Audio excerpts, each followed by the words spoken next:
നമ്മുടെ കർത്താവും രക്ഷിതാവുമായ യേശുക്രിസ്തുവിൻ്റെ അതിവിശുദ്ധ നാമത്തിൽ ഏവർക്കും സ്നേഹവന്ദനം. ശമൂവേൽ പ്രവാചകൻ്റെ 2-ാം പുസ്തകത്തിലെ വായന തുടരുന്ന ഈ യാത്രയിൽ ഇന്ന് നാം 1 ദിനവൃത്താന്തം 13 മുതൽ 16 വരെയുള്ള അധ്യായങ്ങളിലേക്ക് കടക്കുകയാണ്. ആദ്യ നോട്ടത്തിൽ ഈ ഭാഗങ്ങൾ 2 ശമൂവേൽ 6-ൽ രേഖപ്പെടുത്തിയ സംഭവങ്ങളുടെ ആവർത്തനമായി തോന്നാം. എന്നാൽ പരിശുദ്ധാത്മാവ് ഈ സംഭവങ്ങൾ വീണ്ടും രേഖപ്പെടുത്തിയതിന് ഒരു വ്യക്തമായ ഉദ്ദേശമുണ്ട്. ശമൂവേൽ ദാവീദിൻ്റെ രാജ്യത്തിൻ്റെ ചരിത്രം രേഖപ്പെടുത്തുമ്പോൾ ദിനവൃത്താന്തം ദാവീദിൻ്റെ രാജ്യത്തിൻ്റെ ദൈവശാസ്ത്രം വെളിപ്പെടുത്തുന്നു. ശമൂവേൽ പ്രവാചകനിൽ കൂടെ ചോദിക്കുന്നത് എന്താണ് സംഭവിച്ചത്, ദിനവൃത്താന്തം ചോദിക്കുന്നത് അതെന്തുകൊണ്ട് സംഭവിച്ചു, അതിലൂടെ ദൈവം നമ്മെ എന്താണ് പഠിപ്പിക്കുന്നത്. ഈ അധ്യായങ്ങളിലെ പ്രധാന കഥാപാത്രം ദാവീദല്ല, അത് ദൈവ സാന്നിധ്യമാണ്. നിയമപ്പെട്ടകം ഒരു വിഗ്രഹമല്ലായിരുന്നു, അത് തൻ്റെ ജനത്തിൻ്റെ നടുവിൽ വസിക്കുന്ന ദൈവത്തിൻ്റെ ഉടമ്പടി സാന്നിധ്യത്തിൻ്റെയും രാജാസനത്തിൻ്റെയും ദൃശ്യചിഹ്നമായിരുന്നു.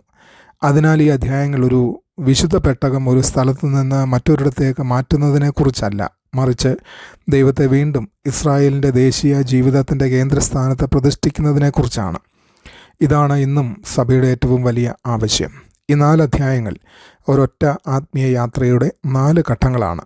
അധ്യായം 13-ൽ അവഗണിക്കപ്പെട്ട ദൈവസാന്നിധ്യത്തെക്കുറിച്ചും, അധ്യായം 14-ൽ ഒരുക്കപ്പെടുന്ന രാജാവിനെക്കുറിച്ചും, അധ്യായം 15 പുനഃസ്ഥാപിക്കപ്പെട്ട ദൈവസാന്നിധ്യത്തെക്കുറിച്ചും, അധ്യായം 16 സ്ഥാപിക്കപ്പെട്ട ആരാധനയെക്കുറിച്ചും സംസാരിക്കുന്നു. ഓരോ വിശ്വാസിയുടെയും ജീവിതത്തിൽ ദൈവം പ്രവർത്തിക്കുന്ന രീതിയും ഇതുതന്നെയാണ്. വലിയ അനുഗ്രഹങ്ങൾ ഏൽപ്പിക്കുന്നതിന് മുൻപ് ദൈവം നമ്മെ ഭക്തി, ആശ്രയം, അനുസരണം, ആരാധന എന്നിവ പഠിപ്പിക്കുന്നു. 13-ാമത്തെ അധ്യായം അവഗണിക്കപ്പെട്ട ദൈവ സാന്നിധ്യത്തെക്കുറിച്ചുള്ളതാണ്. ദാവീദ് മനോഹരമായ ഒരു ആഗ്രഹം പുലർത്തി. ഉടമ്പടിയുടെ പെട്ടകം തിരികെ കൊണ്ടുവരണം. ജനങ്ങൾ സമ്മതിച്ചു, നേതാക്കൾ സന്തോഷിച്ചു, എല്ലാം വിജയകരമായി തോന്നി. എന്നാൽ എല്ലാം തെറ്റായിരുന്നു. എന്തുകൊണ്ട്? കാരണം അവർ ആദ്യം പരസ്പരം ആലോചിച്ചു, എന്നാൽ ദൈവവചനം അന്വേഷിച്ചില്ല. പെട്ടകം ഒരു പുതിയ വണ്ടിയിൽ വെച്ചു. മനുഷ്യൻ്റെ കാഴ്ചപ്പാടിൽ അത് യുക്തിസഹമായിരുന്നു. ഫെലിസ്തീർ മുമ്പ് അങ്ങനെ തന്നെയായിരുന്നു പെട്ടകം കൊണ്ടുപോയത്. എന്നാൽ ജാതികൾക്ക് അനുയോജ്യമായ രീതി ദൈവത്തിൻ്റെ ഉടമ്പടി ജനത്തിന് ഒരിക്കലും മാനദണ്ഡമാകാൻ കഴിയില്ല.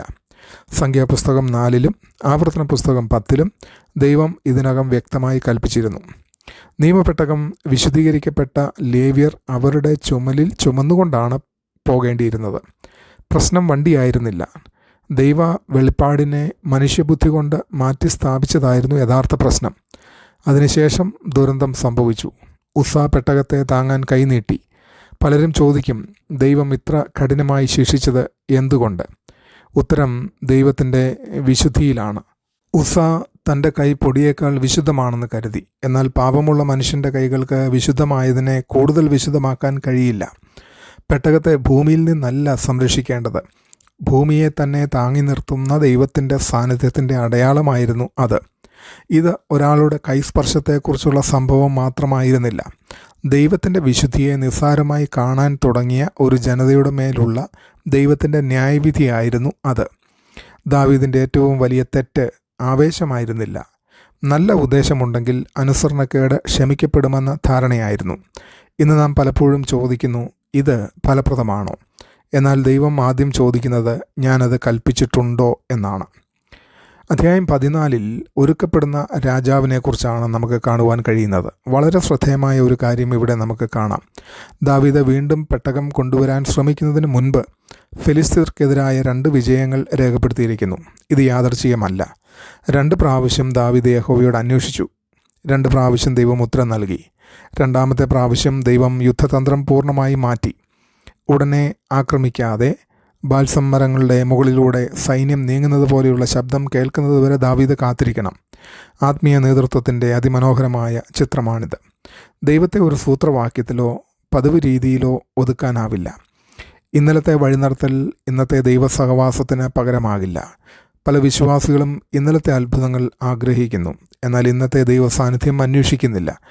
ദൈവത്തിൻ്റെ ഓരോ ദാസനും പഠിക്കേണ്ട ഒരു സത്യം ദാവീദ് ഇവിടെ പഠിച്ചു. വിജയം ഇന്നലത്തെ അനുഭവങ്ങളിൽ ആശ്രയിക്കുന്നവർക്കല്ല, ദൈവത്തിൻ്റെ ഇന്നത്തെ ശബ്ദത്തിനായി കാത്തിരിക്കുന്നവർക്കാണ്. 15-ാം അധ്യായം പുനഃസ്ഥാപിക്കപ്പെട്ട ദൈവസാന്നിധ്യത്തെക്കുറിച്ചാണ് സംസാരിക്കുന്നത്. ഇപ്പോൾ ഉസ്സ മരിക്കേണ്ടി വന്നതിൻ്റെ കാരണം ദാവീദ് മനസ്സിലാക്കുന്നു. അവൻ തുറന്നു പറയുന്നു, നാം അവനെ വിധിക്കപ്പെട്ട ക്രമപ്രകാരം അന്വേഷിച്ചില്ല. ആത്മീയ പക്വതയുടെ ഏറ്റവും വലിയ അടയാളങ്ങളിൽ ഒന്നാണിത്. അവർ ദൈവത്തെ കുറ്റപ്പെടുത്തുന്നില്ല, സ്വയം പരിശോധിക്കുന്നു. ഉണർവ് ആരംഭിക്കുന്നത് ദൈവജനങ്ങൾ പരാജയത്തിന് ന്യായീകരണം കണ്ടെത്തുന്നത് നിർത്തി അത് ഏറ്റുപറയുമ്പോഴാണ്. ലേവ്യർ സ്വയം വിശുദ്ധീകരിക്കുന്നു, പെട്ടകം ചുമക്കപ്പെടുന്നു, തള്ളിക്കൊണ്ടു പോകുന്നില്ല. ചക്രങ്ങൾക്ക് പകരം ചുമലുകൾ, സൗകര്യത്തിന് പകരം അനുസരണം, ആരാധനയോടൊപ്പം യാഗവും, വിശുദ്ധിക്ക് ശേഷം സന്തോഷവും. ഇവിടെ ശ്രദ്ധിക്കേണ്ട ഒരു ആഴമുള്ള സത്യമുണ്ട്. ഓബേദേദോമിൻ്റെ വീട്ടിൽ നിന്ന് യെരുശലേമിലേക്കുള്ള ദൂരം വളരെ കുറവായിരുന്നു. എന്നാൽ ആത്മീയമായി ഇസ്രായേൽ സഞ്ചരിച്ചത് സ്വയാശ്രയത്തിൽ നിന്ന് സമർപ്പണത്തിലേക്കായിരുന്നു. ചിലപ്പോൾ ദൈവത്തിൻ്റെ ഏറ്റവും വലിയ പ്രവൃത്തി നമ്മുടെ സാഹചര്യങ്ങളെ മാറ്റുന്നതല്ല, നമ്മുടെ ഹൃദയത്തെ മാറ്റുന്നതാണ്. 16-ാം അധ്യായം സ്ഥാപിക്കപ്പെട്ട ആരാധനയെക്കുറിച്ച് നമ്മോട് സംസാരിക്കുന്നു. പെട്ടകം യെരുശലേമിൽ എത്തിയ ശേഷം ദാവീദ് ശ്രദ്ധേയമായ ഒരു കാര്യം ചെയ്യുന്നു. ആരാധനയെ ഒരു പ്രത്യേക പരിപാടിയായി മാത്രം അവൻ കാണുന്നില്ല, നിരന്തരമായ ആരാധന അവൻ സ്ഥാപിക്കുന്നു. പുരോഹിതന്മാർ, ലേവ്യർ, വാതിൽ കാവൽക്കാർ, സംഗീതജ്ഞർ, സ്തോത്രം, മധ്യസ്ഥ പ്രാർത്ഥന, ആരാധന എല്ലാം ദൈവസാന്നിധ്യത്തെ ചുറ്റിപ്പറ്റിയാണ്. തുടർന്ന് ദാവീദ് തൻ്റെ മഹത്തായ സ്തോത്രഗാനം ആലപിക്കുന്നു. അതിൻ്റെ സന്ദേശം മനോഹരമായി വികസിക്കുന്നു. ആദ്യം ദൈവം ചെയ്ത കാര്യങ്ങൾ ഓർക്കുക, പിന്നീട് ദൈവം ആരാണെന്ന് ഓർക്കുക, അവസാനം അവൻ്റെ മഹത്വം സകല ജാതികളിലും അറിയിക്കുക. ആരാധന എവിടെയാണ് അവസാനിക്കുന്നത്? യെരുശലേമിനകത്തല്ല, ജാതികളുടെ ഇടയിലാണ്. യഥാർത്ഥ ആരാധന എപ്പോഴും സുവിശേഷ പ്രഖ്യാപനമായി മാറുന്നു. ക്രിസ്തുവിനെ യഥാർത്ഥത്തിൽ ആരാധിക്കുന്ന ഒരു സഭയ്ക്ക് ക്രിസ്തുവിനെക്കുറിച്ച് മൗനം പാലിക്കാൻ കഴിയില്ല. ഈ അധ്യായങ്ങൾ 2 ശമൂവേൽ 6 വ്യക്തമായി വിശദീകരിക്കുന്നു. 2 ശമൂവേലിൽ ദാവീദ് പെട്ടകം കൊണ്ടുവരുന്നു. ദിനവൃത്താന്തത്തിൽ ആദ്യ ശ്രമം പരാജയപ്പെട്ടതിൻ്റെ കാരണം ദാവീദ് പഠിക്കുന്നു. ശമൂവേൽ പ്രവാചകനിൽ രാജ്യത്തെ ഊന്നിപ്പറയുന്നു. ദിനവൃത്താന്തം രാജാവിന് മീതെയുള്ള രാജാവിനെ ഊന്നിപ്പറയുന്നു. ശമൂവേലിൽ ദാവീദിൻ്റെ ആഘോഷം രേഖപ്പെടുത്തുന്നു. ദിനവൃത്താന്തം ആ ആഘോഷത്തിൻ്റെ ദൈവശാസ്ത്രപരമായ അർത്ഥം വിശദീകരിക്കുന്നു. ഒരു പുസ്തകം ചരിത്രം പറയുന്നു, മറ്റേത് അതിൻ്റെ ആത്മീയ അർത്ഥം വെളിപ്പെടുത്തുന്നു. ഇവയെല്ലാം ദാവീദിനേക്കാൾ മഹാനായ ഒരാളിലേക്കാണ് വിരൽ ചൂണ്ടി നമ്മെ കാണിക്കുന്നത്. ഉടമ്പടിയുടെ പെട്ടകം ദൈവത്തിൻ്റെ ഉടമ്പടി സാന്നിധ്യത്തിൻ്റെ പ്രതീകമായിരുന്നു. എന്നാൽ അതൊരു നിഴൽ മാത്രമായിരുന്നു. യേശുക്രിസ്തുവാണ് യാഥാർത്ഥ്യം. യോഹന്നാൻ എഴുതുന്നു, വചനം ജഡമായി തീർന്ന നമ്മുടെ ഇടയിൽ പാർത്തു. പാർത്തു എന്നതിന് ഗ്രീക്കിൽ അർത്ഥം കൂടാരമടിച്ച് വസിച്ചു എന്നതാണ്. ദൈവം ഇനി തിരശ്ശീലയ്ക്ക് പിന്നിൽ വസിക്കുന്നില്ല. ക്രിസ്തുവിലൂടെ അവൻ തൻ്റെ ജനത്തിൻ്റെ നടുവിൽ വസിക്കുന്നു. അതിലും അത്ഭുതകരമായ കാര്യം, പരിശുദ്ധാത്മാവിലൂടെ വിശ്വാസികൾ തന്നെ ദൈവത്തിൻ്റെ ആലയമായി തീരുന്നു. അതുകൊണ്ട് ഇന്നത്തെ ചോദ്യം നിയമപെട്ടകം എവിടെയാണ് എന്നതല്ല, എൻ്റെ ജീവിതത്തിൻ്റെ കേന്ദ്രത്തിൽ ക്രിസ്തു വാഴുന്നുണ്ടോ എന്നതാണ്. ഇന്നത്തെ തലമുറയ്ക്ക് അഭൂതപൂർവമായ സാങ്കേതിക വിദ്യയും അറിവും വിഭവങ്ങളും ഉണ്ട്. എന്നാൽ അതേസമയം അഭൂതപൂർവമായ ആത്മീയ ശൂന്യതയും ഉണ്ട്. 13-ാം അധ്യായത്തിലെ ഇസ്രായേലിനെ പോലെ നമുക്കും ഉണ്ടായേക്കാം വിശുദ്ധിയില്ലാത്ത ആവേശം, അടുപ്പമില്ലാത്ത പ്രവർത്തനം, ബോധ്യമില്ലാത്ത ജനക്കൂട്ടം, യഥാർത്ഥ ആരാധനയില്ലാത്ത സംഗീതം, ദൈവസാന്നിധ്യമില്ലാത്ത പരിപാടികൾ. സഭയുടെ ഏറ്റവും വലിയ ആവശ്യം മെച്ചപ്പെട്ട മാർഗങ്ങളല്ല, ദൈവസാന്നിധ്യം വീണ്ടും കേന്ദ്രസ്ഥാനത്ത് വരിക എന്നതാണ്.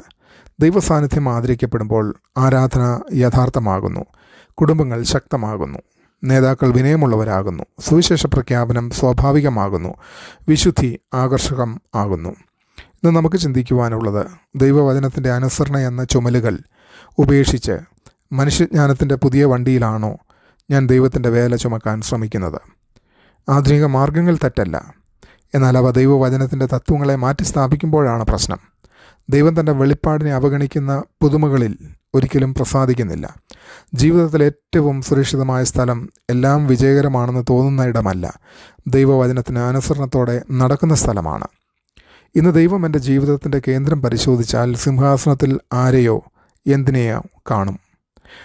ദാവീദിൻ്റെ ഏറ്റവും വലിയ നേട്ടം ഗോലിയാത്തിനെ തോൽപ്പിച്ചതല്ല, യെരുശലേം കീഴടക്കിയതല്ല, ഇസ്രായേലിൻ്റെ അതിർത്തികൾ വികസിപ്പിച്ചതുമല്ല. ദൈവ സാന്നിധ്യത്തിനായി തൻ്റെ ജീവിതത്തിലും രാജ്യത്തും സ്ഥലം ഒരുക്കിയതാണ് അവൻ ഏറ്റവും വലിയ നേട്ടവും. ഓരോ ഹൃദയത്തിനും ഒരു സിംഹാസനമുണ്ട്. അവിടെ ക്രിസ്തുവായിരിക്കണം ഇരിക്കുന്നത്, അല്ലെങ്കിൽ മറ്റെന്തെങ്കിലും. ഈ അധ്യായങ്ങൾ നമ്മെ ഒരു മറക്കാനാകാത്ത സത്യം പഠിപ്പിക്കുന്നു. അനുഗ്രഹം പെട്ടകത്തിലായിരുന്നില്ല, പെട്ടകം പ്രതിനിധാനം ചെയ്ത ദൈവ സാന്നിധ്യത്തിലായിരുന്നു. അതുകൊണ്ടാണ് ഓബേദേദോമിൻ്റെ ഭവനം അനുഗ്രഹിക്കപ്പെട്ടത്. അതുകൊണ്ടാണ് യെരുശലേം ആനന്ദിച്ചത്. അതുകൊണ്ടാണ് ദാവീദ് നൃത്തം ചെയ്തത്. അതുകൊണ്ട് തന്നെ ഇന്നത്തെ സഭ ദൈവത്തിൻ്റെ ദാനങ്ങളെക്കാൾ ദൈവത്തെ തന്നെയാണ് അന്വേഷിക്കേണ്ടത്. നമ്മുടെ ഏറ്റവും വലിയ പ്രാർത്ഥന, കർത്താവെ ഞാൻ ചെയ്യുന്ന കാര്യങ്ങളെ അനുഗ്രഹിക്കണമേ എന്നായിരിക്കരുത്. മറിച്ച്, കർത്താവെ അങ്ങയുടെ സാന്നിധ്യം എൻ്റെ ജീവിതത്തിൻ്റെയും കുടുംബത്തിൻ്റെയും ശുശ്രൂഷയുടെയും സഭയുടെയും കേന്ദ്രമായിരിക്കണമേ എന്നതായിരിക്കണം. കാരണം ദൈവസാന്നിധ്യം കേന്ദ്രസ്ഥാനത്ത് വരുമ്പോൾ മറ്റെല്ലാം അതിൻ്റെ ശരിയായ സ്ഥാനത്ത് എത്തിച്ചേരും. ദൈവം നമ്മെ എല്ലാവരെയും അനുഗ്രഹിക്കട്ടെ. ആമേൻ.